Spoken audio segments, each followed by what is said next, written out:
Excuse me, sir? But what is it? That is a jelly, a pudding made from the liquor of fruit. How do they get it so stiff? Gelatin, a byproduct of cow bone. Zalim.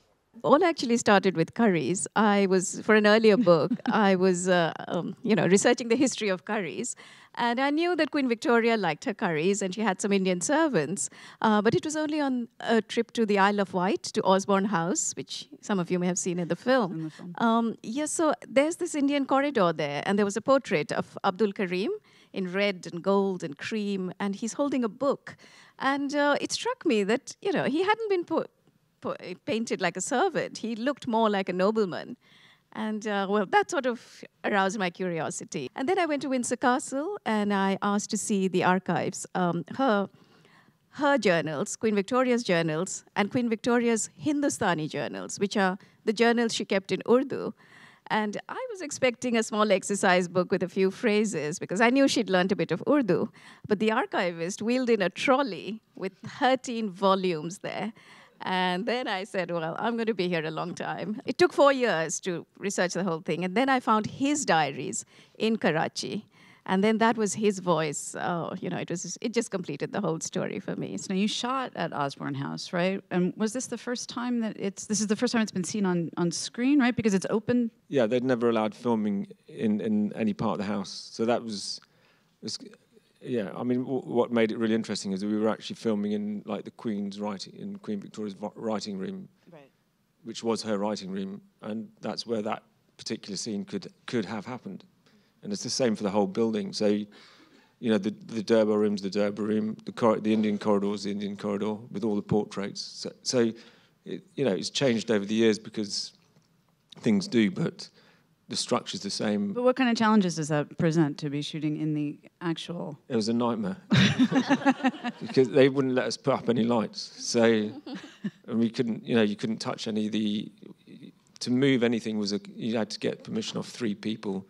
And then some curators would come in with white gloves and might move it 2 foot to the left. So it was, it gave us quite a few challenges. What is it? A mango, Your Majesty. It's off. Sir Henry, this mango is off. You also shot partly in India and in Scotland, right?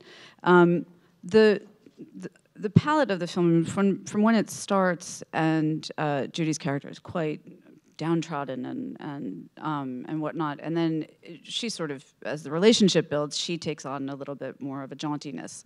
How did you work with that in terms of how to demonstrate that? Yeah, I think like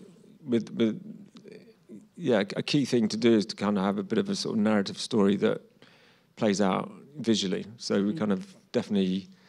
She's kind of not a shell of a person, but she grows. As soon as she gets this sort of the spark of a relationship kicks off, then physically she becomes lighter on her toes, and how she dresses in sort of many ways. Visually we were trying to kind of help push the story along. The film starts out with based on a true story. ...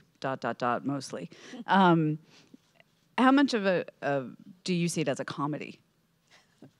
Well, it has its comic moments. Even the book has a lot of comic moments because these two are in a bubble. There's lots of, there's quite a bit of fun in the book as well. And I think Lee Hall has just brought it out so beautifully in the script. I mean, the mango story is actually true. It's the poor lady, she could never get a mango. She wanted to eat a mango. It would take 6 weeks for this mango to come from India, and it would always go off. And it's in the book. I love the story. And I told Lee then, I said, you have to have my mango in the script, It has to make it there. And of course, it needs Judi Dench to say, Sir Henry, bring me a mango.